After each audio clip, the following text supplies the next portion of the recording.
Kung yun po ang tanong nyo, ano nalutas niya? Wala po. Yung sinasabi po nyo na si BBM, tanong mo ba si BBM ano nalutas niya? Wala po. Kasi yung mga sinasabi niyang problema, 20 pesos na bigas, ganun pa rin po eh. Pinay in Minnesota, thank you very much sa $3.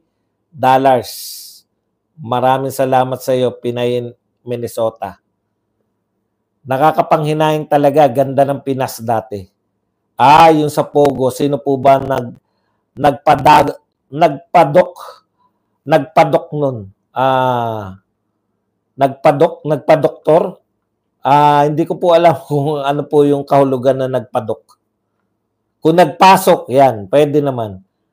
Yung Pogo po, ganito po yan, no? Parang sa komunidad nyo. Panahon ni Duterte, hindi na problema sa komunidad nyo yung mga adik. Ngayon, panahon na naman, the same po rin yun eh. Adik na naman sila. Di ba?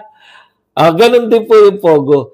Hindi natin problema yung Pogo nung panahon ni Duterte kasi kaya ng kapulisan, kaya ng pamahalaan. Kailan naging uncontrollable? Nung panahon ni BBM. Kaya ang sisisihin nyo si Duterte pa rin. Siyempre, as usual, pwede naman talagang sisihin nyo kung inutil kayo. May problema ba sa Pogo? Meron. Kaya ba lutasin ni Duterte? Kaya. Wala nga tayong pinoproblema. Wala nga investigasyon. Di ba? Kasi, simpleng, yung paraan po ni Tatay Digong sa kanyang peace and order, ibang-iba eh. Kayo naman, no? Di ba? Pogo-pogo, China-China. Wala nang katuturan yung mga pinagsabi nyo. Panay kayo Pogo. Nagkaroon tayo ng problema panahon ng Pogo kay BBM. Nilulutas niya naman. Pero ewan ko kung bakit panay-paninisin nyo sa nakaraan. Natural, hindi na presidente. Hindi na niya kayang lutasin yung problema ngayon. Ang dali lang problema yan. Yung mga ganyan, may natuklasan, bollard na yan. Ayusin yung bollard din, pakain ko sa inyo yan. Hindi kaya ng Pangulo niyo yan. Anticlair, resign na, pero wala na tagapagtanggol si BBM. Ang spokesperson ni Mr. President, ang sumisira lalo sa kanya, sira na nga, sinisira pa lalo. Sabi nila. Pinay in Minnesota, ma'am, bawian nyo ng Warriors sa Game 2. Number 7 lang sila at number 6 kayo. Sakit naman yung pwede kayong manisi kung inutil kayo. Correct. Naging leader ako eh. Pagtatawanan ko po yung tao na sisisihin ako nung iniwan ko. Halimbawa, iniwan ko yung lugar.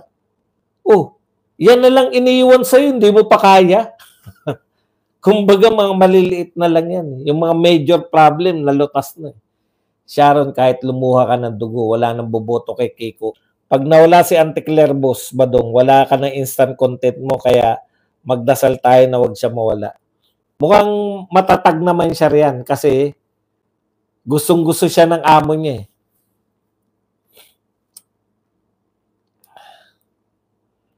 Ako, 2 leg.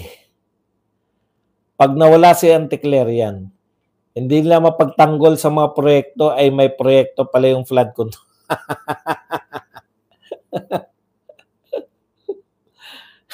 Hingi ako ng hingi sa kanila ng isa eh. Si BBM na nagsabi ng proyekto niya at naniwala ako na may proyekto si BBM. Marami tayong panay. Yung pala hindi marami. Panay ang patayo natin. Sabi ni BBM, panay ang patayo natin ng flood control. Libo-libong flood control. Ang problema, bakit kaya hindi maipagmalaki ng mga BBM supporters yung flood control? Pinay Minnesota, bakit kaya nila hindi maipagmalaki, no? Takan-taka din ako eh. Pag tinanong mo sila, anong mga konkretong proyekto ni BBM? Hindi na lang sila magsasabi. Kaysa sabihin nila na flood control. Makatotohanan ang mga vlog mo. Maraming salamat. Alam mo, Madam Amelia, mas madali po kasing sa live po, mas madali po magsabi ng totoo. Pag nagsisinungaling ka kasi, putya pag-iisipan mo pa. Ako po nag-iisip, nakakalimutan ko lang. Pero yung totoo kasi madaling sabihin eh. Di ba? Flood control na lang sa mga tinangay ng baha. Correct. Ano ba ibig sabihin na na-overwhelm? Ngayon lang po ako nakakita, no? Asan yung mga flood control? Na-overwhelm. Merong flood control pero na-overwhelm. It's either it's either pader yan na lumagpas yung baha o kaya tinangay o kaya nawasak. Walang silbi. Tama yan, madaling magsalita ng totoo. So bakit kaya hirap magsalita si BP? Talaga? Hirap magsalita si BP? Hirap po magsalita si BP dahil tinatagalog niya. Nakita niyo po pag nagsalita siya ng ng Bisaya, mas tuloy-tuloy. Tsaka ugali nila yun, nag-iisip muna. Hindi po siya yung automatic, hindi naman vlogger si BP Sara eh. Kaya hindi niya na sana yan. Pag nagtanong ka sa kanya, pinaprocess niya sa isip niya, paglabas nun, may sagot. Putya, meron nga, mas magaling. Tinatawanan lang. Tanungin mo. Hindi ka sasagutin, tatawanan ka lang. Di ba? Ayon nga kay Elias. Nakalimutan ko kasi ano ba yung tunog ng kay Elias? Nung bata pa ako, bihira ang may TV buds. Nakipanood pa ng TV pag uwi, wala nang tsinelas. Pag hindi mo binitbit katabi. Ganong katalino si BBM, sir, galing mambudol. Good evening, Boss Buds. Pauwi pa lang ako from PDP Grand Rally. Boss Buds, wala pa kami dito sa INC Batangas. Hintay na lang po kayo. Darating din yan. Boss Buds, wala pa po. Yan. May Budots Rebilla Inc. Boss, tinawag na weirdo ni Boying yung ombudsman dahil sa pinagpapaliwanag sila.